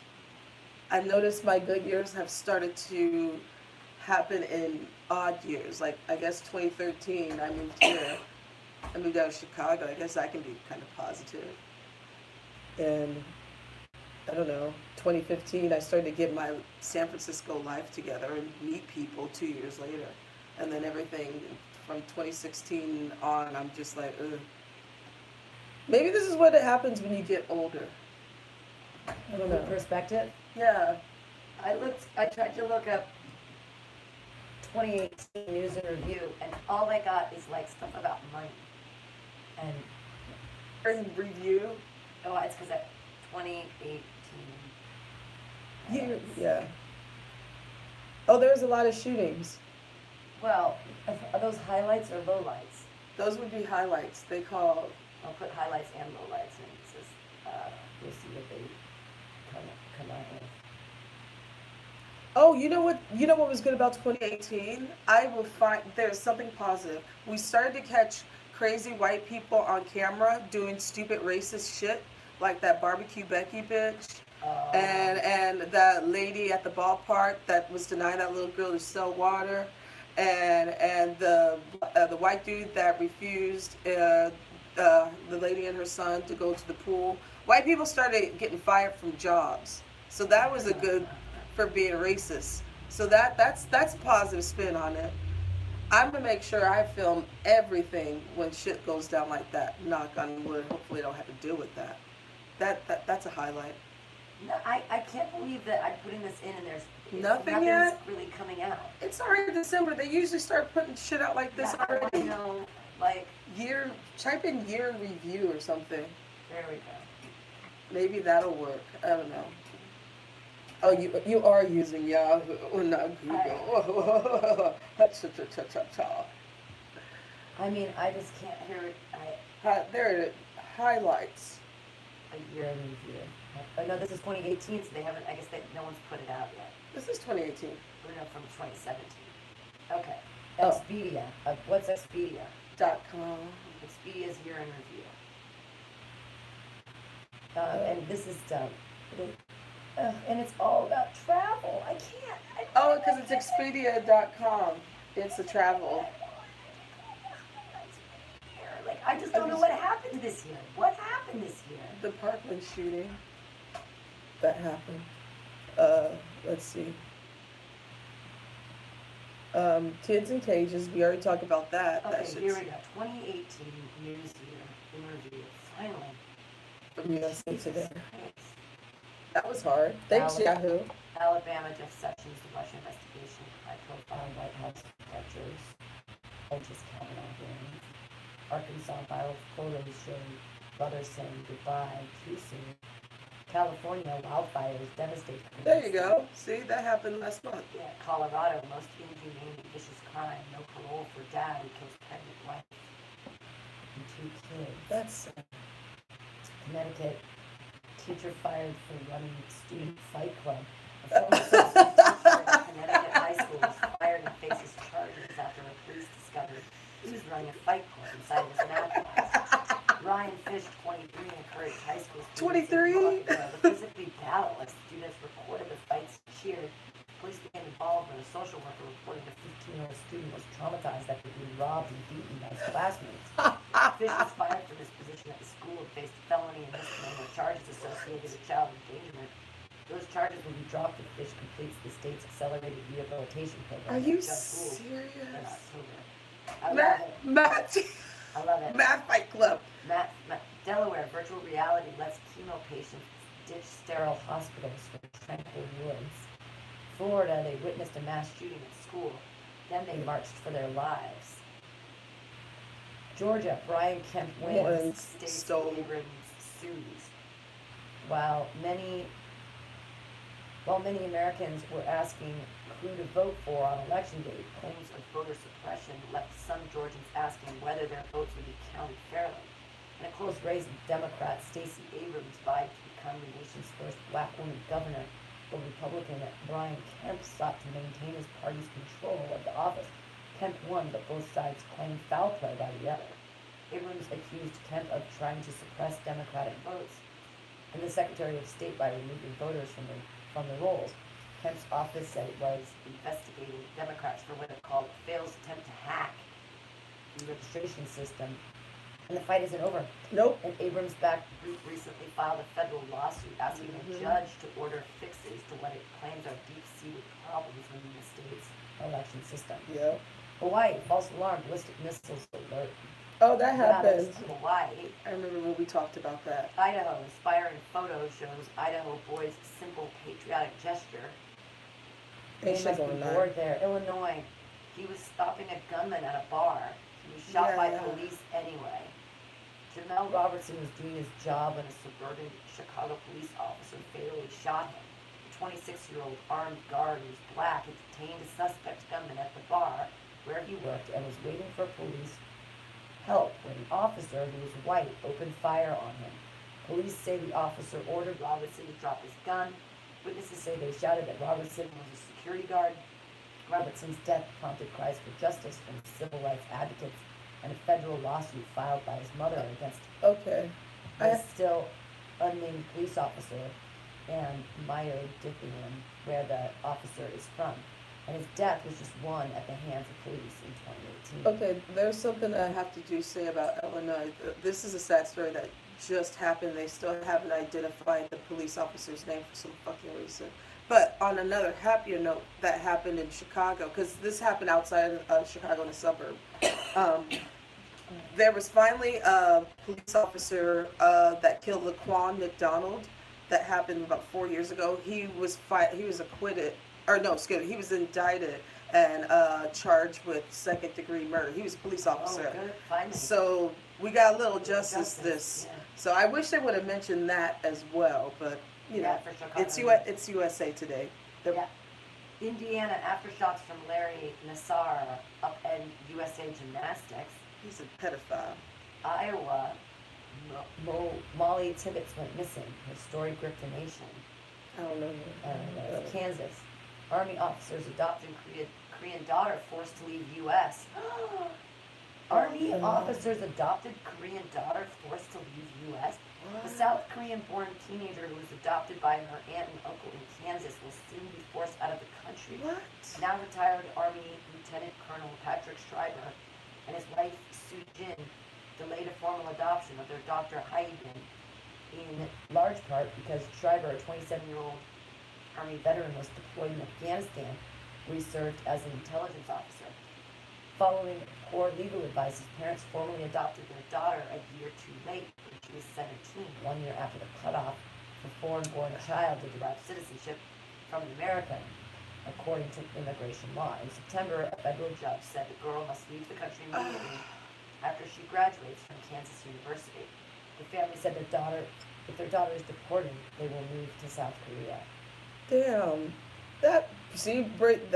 You family values. Family values. Kentucky, it is such a shock. 2 die in shooting in Kroger grocery store. White supremacy. Minutes after trying to break into a predominantly black church, a shooter gunned down 2 black shoppers at a Kroger grocery store in Jeffersontown in October. The suspect, Gregory Bush, was charged with federal hate crimes and reportedly told another man who shot at him in the store's parking lot, "Don't shoot me, I won't shoot you. Whites don't shoot whites." The community mourned the deaths of Vicki Lee Jones, 67, and Maurice E. Stoller, 69, who was shopping with his grandson. His grandson saw his grandfather get murdered. Louisiana, mothers keep dying in childbirth. The simple solution is ignored. More than 50,000 American women are severely injured during childbirth each year. About 700 die. Why? Medical workers skip safety practices known to head off disaster. And the deadliest state for pregnant women and new mothers is Louisiana, according to a USA Today investigation. Deadly deliveries. There were 58.1 deaths for every 100,000 births in the Pelican State from 2012 to 2016. Half of these deaths could be prevented, best estimates say, and half the injuries reduced or prevented with better care. Through our investigation, USA Today contacted 75 hospitals in 13 states to ask if they followed certain nationally recognized safety practices. Half wouldn't answer. Wow. Maine, smoked lobsters? Restaurant tries marijuana to ease crustacean pain. Oh. At Charlatans' legendary lobster pound, your lobster might get smoked before it gets steamed. The restaurants in South Harbor experimented with using marijuana to ease a lobster's pain before the steaming process. Owner Charlotte Gill said she tried it with a lobster named Roscoe, placing him in a covered box with 2 inches of water as marijuana smoke was pumped inside. Gill said Roscoe was more calm following his smokeout. PETA is not convinced, though. There's a well-established foolproof way to prevent crustaceans from suffering, though, and that's not by eating them. Okay, fuck you, PETA. Fuck you. I'm going to eat my lobster. I'm sorry. It's so funny. I can't stand PETA We're gonna sometimes. smoke out the lobster. I love it. What this is the biggest news story in Maine. In Maine. Really, Maine? That's the biggest news story. You know they had some. 2018. Actually, I got a news story from Maine. They got rid of that racist, bigoted governor LePage, and they voted someone else in. So, other than that lobster story, that was weak. Maryland. It was like a war zone, but they still put out a damn paper. Oh, The shooting was like a war zone. 5 newspaper employees were killed, and a gunman with a grudge opened fire on the Capital Gazette in Minneapolis. The victims, assistant editor and columnist Rob Heisen, special publications editor Wendy Winters, writer John McNamara, editorial page editor Gerald Fishman, and sales assistant Rebecca Smith, Jared Ramus, now charged with 5 murder counts, and sued the paper over a 2011 article about his guilty plea for harassment, and unleashed vitriol on social media against the paper and its staff for years. But the tragedy didn't stop Capital Gazette journalists from doing their jobs after their colleagues had been killed and putting out a damn paper the next day. In December, they, along with murdered Saudi Arabian writer Jamal Khashoggi and other journalists, were named as the Time Magazine's 2018 Persons of the Year. That's really sad. That's really sad. Massachusetts, hidden dangers lurk from aging pipes. Michigan, Aretha Franklin, America says goodbye to a queen. And they have recreational marijuana that just passed. Sweet. Minnesota, Washington welcomes a younger, more diverse Congress. Oh yeah, that's good news. Mississippi searching for answers. Sad. The FBI reopens the Emmett Till case after 6 decades. Oh, that's good. 63 years have passed since Emmett Till's gruesome murder, but the FBI announced in July it was reopening an investigation into the black teen's historic death after receiving new information. Till was visiting relatives in Money in 1955 when a white woman, Carol Bryant Durham, accused him of sexual harassment. Till's body, beaten and shot, was found 3 days later, igniting a national debate about race and violence. Today, his family is still searching for truth. We want the process to work, and we want justice to prevail for Emmett. He was Till's cousin to the USA Today. He supposedly whistled, but come to find out a couple years later, they found out she was lying. That's horrible. And then what they did to that boy. That's tragic. Yeah. And all the guys are dead, by the way. They got off. So who do you hold justice? Who do you? Like who? Yeah. I mean, it's too late. Dead. If this happened 63 years ago. Missouri duck boat tragedy. 17 people die, including 9 from the same family. Montana Border Patrol agents question women for speaking Spanish. Know about that one. Nebraska, please forgive me. First ever fentanyl executions in Nebraska. Oh. First person ever executed in the U.S. using fentanyl had 3 last words for his witnesses. I love you. Carrie Dean Moore died August 14 from a fatal mixture, including the drug. The first such execution in the United States and Nebraska's first legal injection of any kind. Oh my God. Moore, 60, had faced death after killing 2 cab drivers in the summer of 1979. Death penalty opponents feared that the mixture of fentanyl, an opiate more potent than heroin, could have inflicted severe pain had the substances not worked as planned. In the last statement, Moore apologized to his brother, a witness to the first murder. Please forgive me, Don, somehow. Oh, so maybe we should kill people with fentanyl. I guess, yeah. Nevada, Dennis Hoff, dead, bombastic legal brothel owner, elected to Nevada State Assembly. Nevada voters elected a legal pimp Yes, who had died several weeks prior. The state assembly race.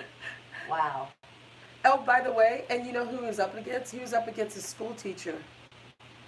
She got 31% of the vote, and he got the. He was dead. He was dead. So what can he? That's so funny. New Hampshire mystery lotto winner can stay anonymous. Wow. Jersey, you got better stories than that bullshit.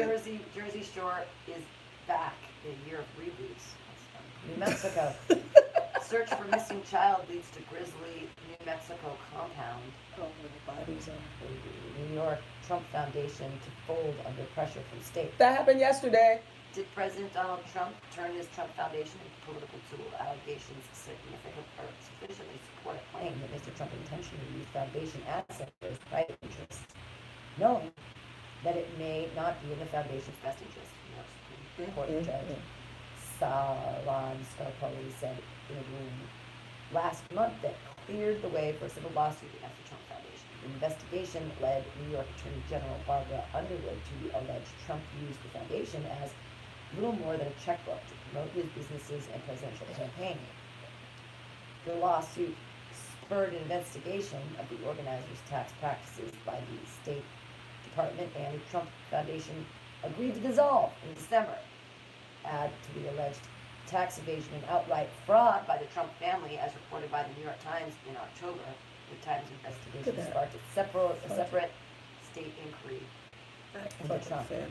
Look at those evil crackers. I mean, they sure look pretty. Are the kids wearing makeup? North Carolina, flooding from Hurricane Florence ravages North Carolina. North Dakota, this American pageant embroiled in controversy. Ohio, they did this quickly, coldly, calmly, and very carefully. One family allegedly massacred another in Ohio custody case. Yeah, that's a really fucked up story. In November, Ohio authorities charged 6 family members in connection with one of the state's most heinous crimes, a massacre that left 8 members of another family dead in 4 different locations. Authorities allege a child custody dispute motivated members of the Wagner family to murder 11 family members in April 2016, leaving some experts stunned that a custody case could lead to such a crime. Mm-hmm. They did this quickly, coldly, calmly, and very carefully, but not carefully enough, like County Sheriff Charles S. Reeder said of the charges. 4 Wagner family members have pled not guilty to murder charges, while 2 other family members face related charges. So much for that custody battle, because who's going to get the kid now? Everybody dead. Stupid. Oklahoma, Sooners quarterback wins the Heisman, then apologizes for homophobic tweets. That's bullshit. I don't like that story for a reason. Oregon, protesters who tried to occupy ICE were arrested as immigration backlash continued. Pennsylvania, the Nazis are here again. 11 worshippers gunned down at the Tree of Life Synagogue. No white supremacy. Rhode Island Mexican restaurant takes heat for anti-Trump 8645 t-shirts. A Mexican restaurant in Westerly got some backlash for selling t-shirts. Says it advocated impeaching President Donald Trump. The church, which read 8645, were worn by restaurant staffers on election day. This was just one showing. That was just one showing of how a man not on the ballot, Trump, was actually a big factor in this year's midterm. Trump didn't shy away from making the November 6th election a referendum on him, holding huge rallies in a string of red and swing states, and telling crowds that vote for the local Senate or House candidate will vote for me. Returns are often judgment about the sitting president, but never in modern times did one campaign so hard to make sure it was. I know he wants it again. He's like, call me up right now and tell me how good I'm doing. You love me, right? You love me. Daddy, you love me. Don't you love me, Daddy? Daddy, you don't love me? 8645. I like that. I want a shirt. Yeah, I want a shirt. South Carolina, deadly prison riot serves as rallying cry for reform. You think? South Dakota, journalists' coverage of the opioid crisis turns personal. Tennessee, 50 years since King's death, gone but never forgotten. These are the top stories in each state. Texas, U.S. troops at Mexico border, migrant caravans, the year in immigration. A large caravan of thousands of Central American migrants brought immigration front and center. The Trump administration vigorously pursued options to restrict or block outright immigrant ability to enter the country, including denying asylum. President Donald Trump also ordered thousands of active duty troops to the U.S.-Mexico border.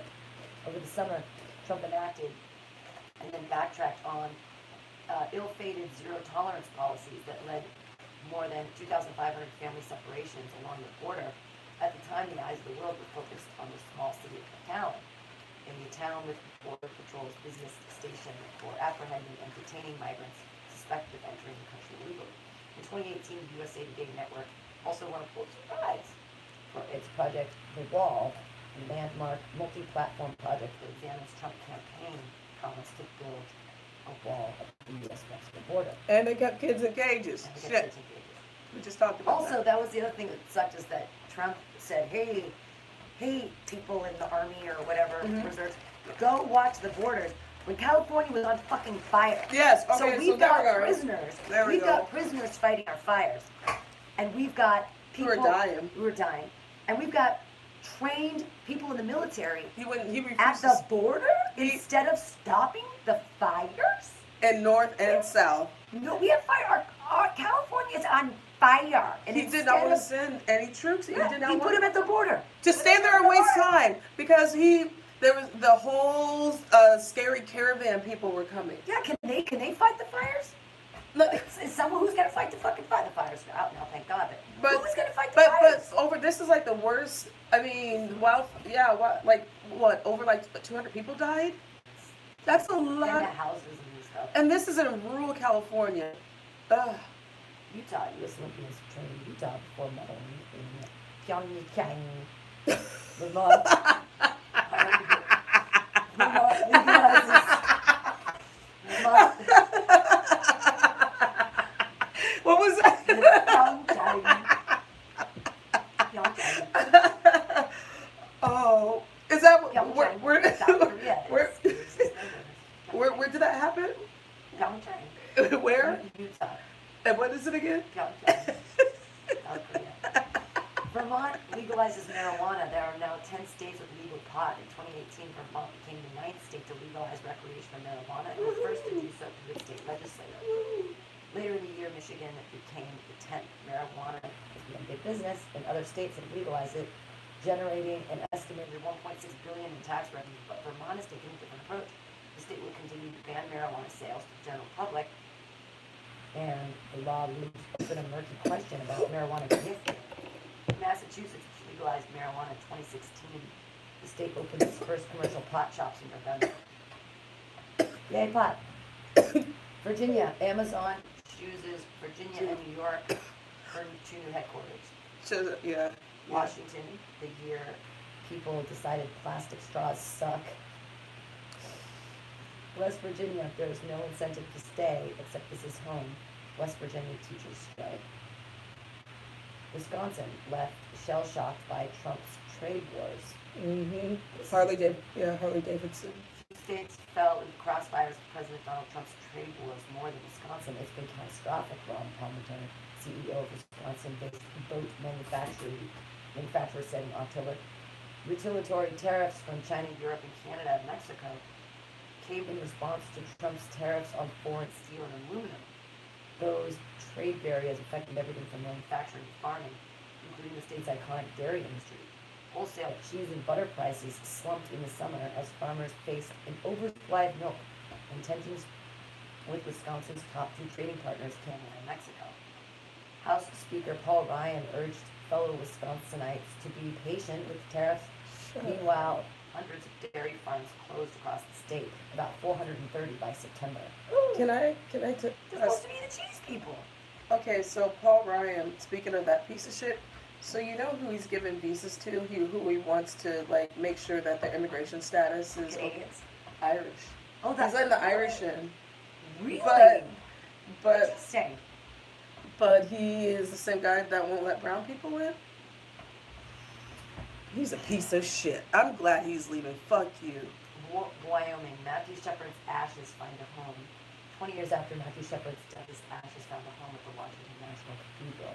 Shepard has become an international symbol of violence LGBTQ people in America faced after his death in 1998. That story When was two men fucked up. savagely beat him and tied to his fence in their land.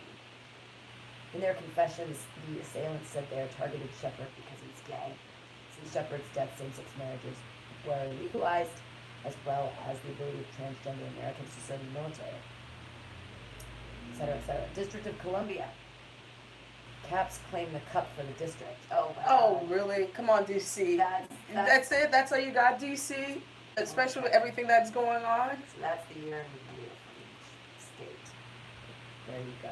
Come on, Maine. Really? Stoned lobsters? Yeah, I know, right? Like, seriously? US Today, I can't even say, US Today. That was weak. That was terrible. Yeah. That was like the remedial version of the year in review. Oh, and Washington D.C. they won a Stanley Cup. Who gives a fuck? Yeah, sports. That's where sports doesn't count. That's where our government is. There was a bunch of shit going on in Washington D.C. People getting indicted. People going to jail. This is Fox News interview. Oh God. Oh God. Unsung heroes of 2018, first responders, kids, and a NASCAR driver who went above and beyond. Isn't that fun? I think it's hilarious. Really? Joe Behar, Joyless 2018, the youth star, most over-the-top anti-Trumpiness of the year. This is funny. Most over-the-top anti-Trumpiness of the year. Wow. This is It's pathetic. very funny. ABC News, The View co-host Joy Behar has regained some cultural currency during the Trump administration with her constant commentary to the president and members of his inner circle. Let's take a look back at some of her most bombastic anti-Trump moments of 2018. Let's see if we agree with her. Oh, you do. I watch her all the time. Behar thinks Trump would start a nuclear war just to keep his stupid sons out of jail. The View co-host didn't waste any time ringing in 2018 with explosive rhetoric implying in early January that Trump could start a war over sending his son to prison. She said Trump needs to be medicated and hospitalized, or he's just going to kill all of us, before taking it a step further. My feeling is that probably they're getting closer to him in the Mueller investigation, and that's what this is about, she said, a lot of it. He'll blow up the whole world so that his stupid sons don't have to go to jail. I agree with her. I'm like, Yeah. sure, that's anti-Trump. Behar comes under fire after questioning Christian faith. Behar Yeah. lampooned Vice President Mike Pence's Christian faith I in like what you February, said about this. saying that hearing from Jesus is actually called mental illness. Comment upset Christian media watchdogs and even Disney investors. Behar eventually apologized after the Research Center launching a campaign to hold ABC News accountable for spewing anti-Christian bigotry. I sincerely apologize for what I said, Behar said. The View co-host Joe Behar suggested that outgoing Senator Orrin Hatch should be locked up. I agree. There's this penchant for Nazis now. Behar went after CPAC in February, claiming the conservative conference's participants have a penchant for Nazis.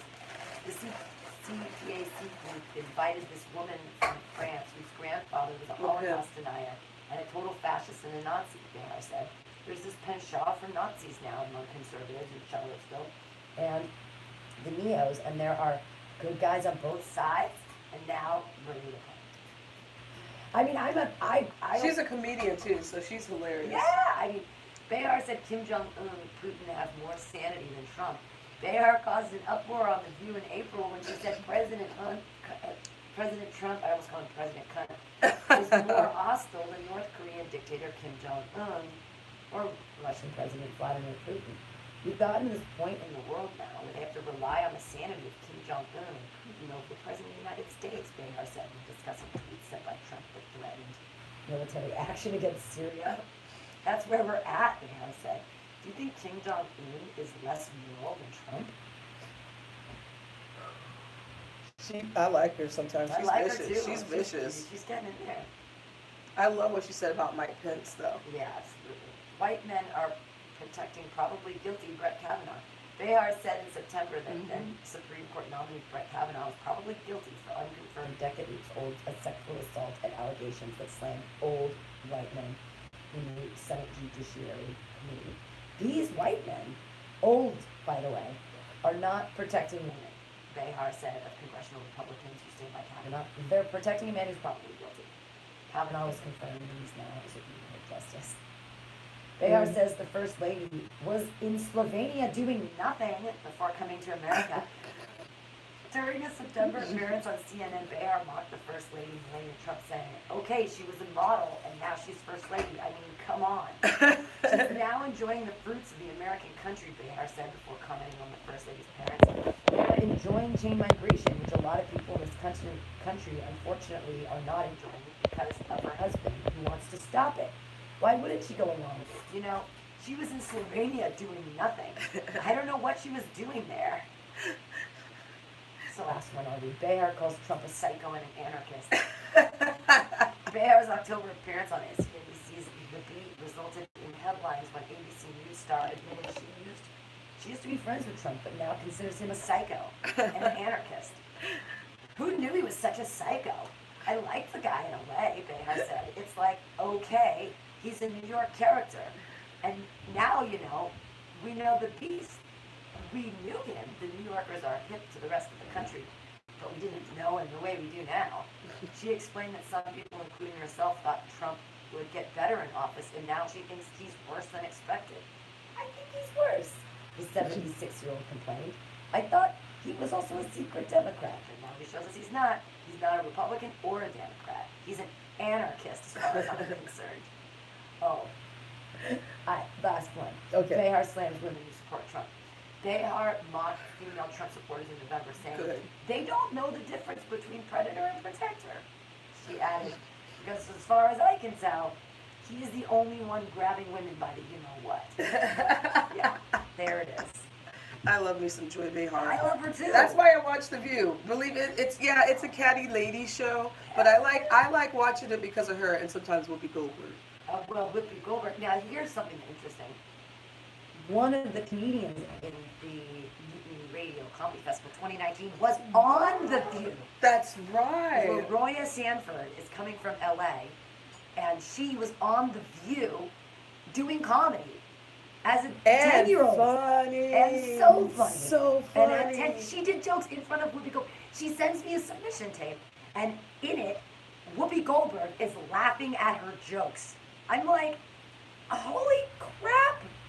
She's gonna be our best one. So if she was funny at 10, imagine how hilarious she's going to be now. Yeah, right? Yeah. Ooh, I mean, shit. she's like 16 now, so the youngest person Yeah, ever for the Mutiny Radio Comedy Festival. But being a teenager is funny as fuck anyway. I can't wait to hear her material, because her other stuff I've seen, and she was on, when she was 4 years old, she debuted on some Steve Harvey little show, like about kids being cute or something. So I know what show you're talking about. yeah, Yeah. she's like SAG-AFTRA all the way. She's definitely. I can't believe she applied to the comedy festival. I'm over the moon. It's very exciting. She's gonna be hilarious. Hilarious. She was on The View. She was on the fucking View. There's 6 degrees of Whoopi There Goldberg. it is. Yeah. Whoopi Goldberg. She's the coolest. With or without eyebrows. I She does have eyebrows. I still don't know like why her. she doesn't have eyebrows. That's her shtick. That's her thing. Yeah. I couldn't shave my shit. Well, I did. At one point in time. That was a long time ago. I'm not gonna go into that. Tattoo your eyebrows on. One of the beauties of getting so old is that my ocular degeneration is so advanced that I can't see my eyebrows to pluck them anymore, so I just assume everything's okay. Like, I just don't even know. I don't care anymore. I can't see them, so I'm like, I'm constantly beer goggling myself. It's a constant beer goggle of me going like, I look fine now. As I get older, I'm like, I just can't see the wrinkles anymore because I literally can't see. I can't see. Or you can just look at the pictures of your former classmates and feel a little bit better about yourself. Right. Yeah. Yeah. Well, no, actually, everybody who stayed in Danville is still like stick thin because they all, Danville is a special place. Jonathan delivers weed to Danville now quite a bit with his new job. His legal weed job. And it's so funny because he's like, yeah, I drove out to Danville again, which is funny because I used to live there. And when I go through there, it's like, it feels like Disneyland. Like, everything's so clean, everything's so nice. I wonder if he's delivering friends to your former classmates. Maybe. Yeah. Wouldn't that be funny if the accidental weed delivery? Thank you so much. I'm so glad. Thank you. Yeah. Have a really great happy Christmas. Happy Christmas. And Happy Kwanzaa. I'm going to be celebrating Kwanzaa. That's one thing I haven't celebrated in a long time, so we're going to get our Ujima and Kujichagulia on. Hell yeah, what she just said. We're the AltaCast, and we're here every Wednesday, although not next Wednesday. Not next Wednesday. Because I'm coming back. She's going to go be a good girlfriend. I am. I'm going to be a good girlfriend. And I'm going to be domestic in the kitchen. There we go. Yeah. Get it done. Stay tuned. Up at 2 o'clock, we have Some Call Me Tim with Gula Finman. I will never mispronounce her name again. She is also part of the New Radio Comedy Festival 2019. She's going to be hosting a show about birth order.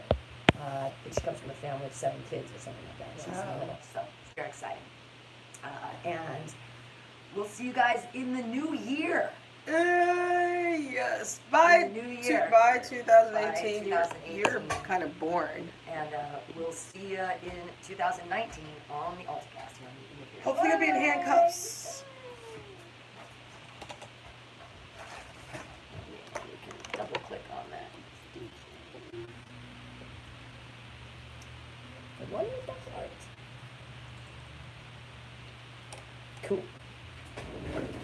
Thank you. Bye bye.